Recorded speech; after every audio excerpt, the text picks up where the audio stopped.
తిరుమల శ్రీవారి మహాప్రసాదం లడ్డూలో ఈ కల్తీ వ్యవహారం దేశవ్యాప్తంగా అంతర్జాతీయంగా కలకలం రేపుతున్నటువంటి నేపథ్యంలోనే రామజన్మభూమి ఆలయ ప్రధాన అర్చకులు దీని మీద విచారం వ్యక్తం చేశారు.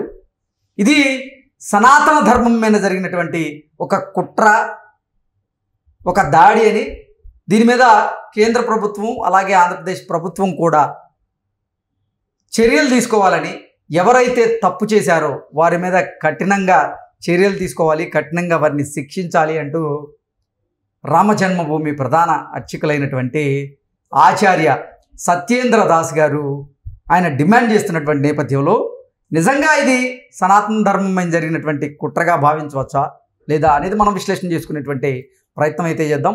ప్రస్తుతం మనతో పాటు ఉన్నారు తెలుగుదేశం పార్టీ అధికార ప్రతినిధి సూర్యదేవర లత గారు. లత గారితో మాట్లాడదాం. లత గారు నమస్తే అండి. నమస్తే.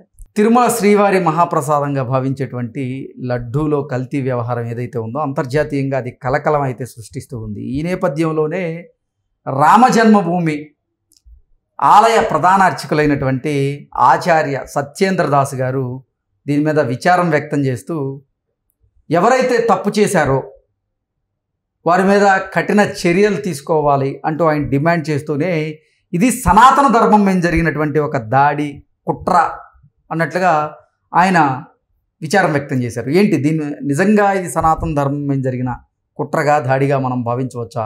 అసలు ఏం జరిగింది అంటే ఏం చెప్తారు? ఎప్పుడు కూడా అందరికీ కూడా ఏడుకొండల వాడి మీద, అంటే మనం ఇండియాలో ఏ టెంపుల్కి అంత ఆదాయం కూడా ఉండదు. తిరుమల తిరుపతి దేవస్థానంకి ఉన్నంత ఆదాయం ప్రపంచంలోనే 2వ స్థానంలో ఉంది. అంటే ఒక టెంపుల్కి ఇంత ఆదాయం రావటం అనేది సో ఎవరైనా ఆశ్చర్యపోయే విషయమే కదా. అంటే అక్కడ జనాకర్షణే కావచ్చు, అంటే అందరూ కూడా అన్ని వేల మంది వెళ్ళి అక్కడ దర్శించుకోవటం, ఒక రోజుకి 80,000 ప్రత్యక్ష దైవంగా అందరూ కూడా మన హిందువులు భావిస్తూ ఉంటారు. శ్రీవారి దర్శనం కోసం బారులు తీరి ఉంటారు.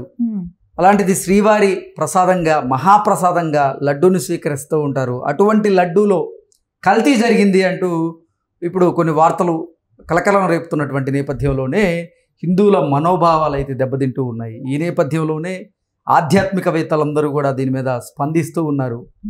నిజంగా తిరుమల శ్రీవారి మహాప్రసాదం అయినటువంటి లడ్డూలో కనుక కల్తీ జరిగి ఉంటే ఆ తప్పు చేసిన వారిని కఠినంగా శిక్షించాలి అంటూ కూడా పెద్ద ఎత్తున డిమాండ్లు అయితే వ్యక్తం అవుతూ ఉన్నాయి. దీన్ని ఏమంటారు? దీన్ని ఎలా చూడాలి? ఇప్పుడు రామ మందిరం నుంచి సత్యేంద్ర దాస్ గారు ప్రధాన అర్చకులు, ఆయన చెప్తున్నది కూడా అదే. అంటే హిందువుల మనోభావాలను అయితే ఇక్కడ అన్ని రకాలుగా మనకు ఏడుకొండల వాడి మీద ఉన్న అపారమైన నమ్మకం ఒకటి. అంటే ఆయన దగ్గర ఒక్కసారి ఒక క్షణం దర్శనం చేసుకుంటే చాలు అనే ఒక దీంతో వేల మంది వెళ్ళి అక్కడ దర్శనం చేసుకుంటారు. ఒక రోజులో ఒక్కొక్కసారి, అంటే రెగ్యులర్ పీపుల్ వచ్చి 80,000 ఉంటే ఇంకా ముఖ్యమైన దినాలలో అన్నిట్లో కూడా లక్షల్లో, వీకెండ్స్ కానీ సాటర్డేలు సండేలు అయితే 1,00,000 పైనే అయిపోతారు. అంటే అంత నమ్మకంతో వెళ్ళే వాళ్ళకి అక్కడ ఈరోజు ఇలా జరగటం, అది అక్కడ రామ మందిరంలో ఉన్న ప్రధాన అర్చకులైన వాళ్ళు కూడా అందరూ కూడా దీని మీద బాబు గారికి లెటర్ల ద్వారానో మెసేజ్ ద్వారానో చెప్తూ దీన్ని ఇలాంటివి చేసిన వాళ్ళని ఎవరిని కూడా ఉపేక్షించకండి, కఠిన చర్యలు తీసుకోండి, అందరి మనోభావాలు దెబ్బతిన్నాయి. ఎవరైతే మేము హిందువులు పవిత్రంగా భావించే లడ్డు, దేశ విదేశాలకు అందరూ కూడా లడ్డు వెళ్తూనే ఉంటాయి. ఎవరైనా ఇండియా వచ్చి వెళ్తున్నారంటే లడ్డు తీసుకెళ్తారు.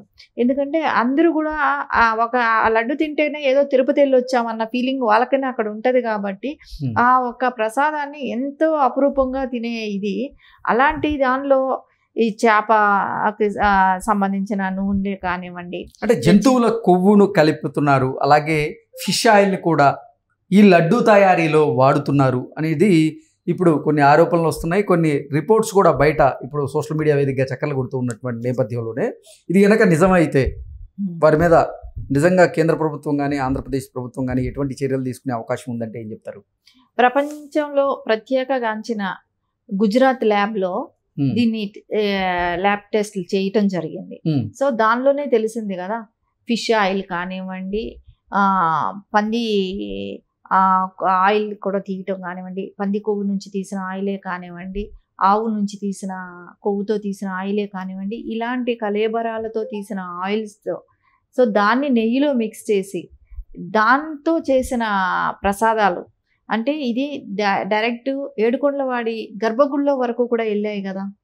సో ఈ ప్రసాదాలు అంటే ఇప్పుడు నైవేద్యం పెట్టే చక్కెర పొంగలి ఇవన్నీ ఉన్నాయి, పొంగలి ఇవన్నీ చేస్తారు, అవన్నీ నెయ్యి అలా గతంలో చూస్తే ఇట్లా పట్టుకుంటే నెయ్యి కారేది. మీరు ఈ గతం రోజుల్లో 5 ఏళ్లలో మీరు ఎప్పుడైనా లడ్డు తిని ఉంటే తెలుసుంటదేమో, తెలుస్తుంది. ఆ లడ్డు కూడా ఎలా ఉండేదంటే అస్సలు వాసన అనేది లేదు, అంటే నెయ్యితో చేసింది చాలా గుమగుమలు ఆడిపోయేది. అలాంటి టేస్ట్ కానీ అలాంటి స్మెల్ కానీ ఎప్పుడూ కూడా లేదు.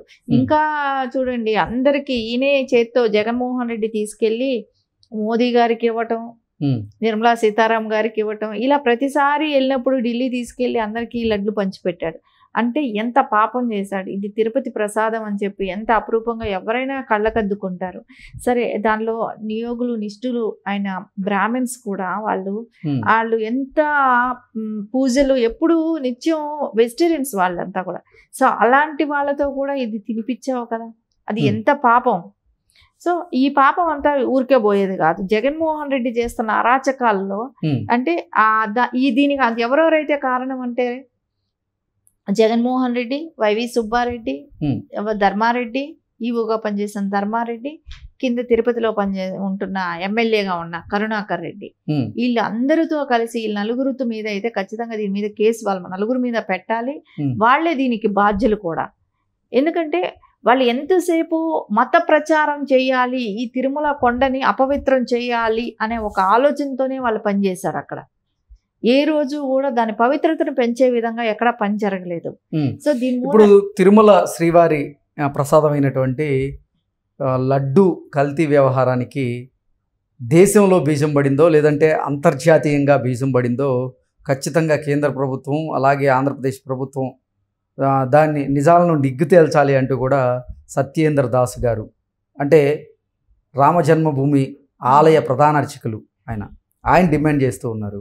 ఇటు నిజంగా ఇదేమన్నా కుట్రగా భావించవచ్చా? ఇది కుట్ర అయితే దీనికి మన భారతదేశంలోనే బీజం పడిందా లేదంటే అంతర్జాతీయంగా ఈ కుట్రకి బీజం పడి ఉండొచ్చా అంటే ఏం చెప్తారు? ఇది అంతర్జాతీయ కుట్ర అనటం కన్నా, ఎందుకంటే వీళ్ళు గతంలో నుంచి కూడా ఇక్కడ జగన్మోహన్ రెడ్డి అంటే వాళ్ళందరూ కలిసి కూడా వాళ్ళకి తిరుమల తిరుపతి దేవస్థానం పవిత్రతని భంగపరచడమే వాళ్ళ పనిగా పెట్టుకున్నారు. ఏ రోజు దానికి ఇచ్చే ఇంపార్టెన్స్ ఇవ్వలేదు. కాకపోతే మేబీ అలాంటి అంతర్జాతీయ కుట్రల్లో కూడా వీళ్ళు భాగం పంచుకునే అవకాశాలు కూడా ఉంటాయి. అంటే వాళ్ళు ఎవరైనా వీళ్ళతో కలిసినా అనుకుందాం. సరే, కానీ వీళ్ళకి మొదటి నుంచి అది ఉంది కదా. సో వీళ్ళదే మెయిన్ పాయింట్, మెయిన్ ఇది అవుతుంది. ఇంకోటి ఏంటంటే దీన్ని కేంద్రం కూడా చాలా సీరియస్గా తీసుకోవాల్సిన విషయం. దీన్ని అంత ఉపేక్షించడానికి లేదు. ఎందుకంటే ఇలాంటివి ఎప్పుడు ఇది అందరి మనోభావాలకు దెబ్బతీసిన విషయం. ఏ పార్టీలకు సంబంధించింది కాదు, ప్రజలకు సంబంధించింది, హిందూ ప్రజల అందరికీ కూడా సంబంధించినది ఇది. సో మనం ఇలాంటివి మనం ఉపేక్షించడం అనేది మటుకు ఎప్పటికీ జరగకూడదు. వాళ్ళ మీద కఠిన శిక్ష అయితే పడాలి వాళ్ళందరికీ కూడా. ఓకే అండి, thank you so much. Thank you.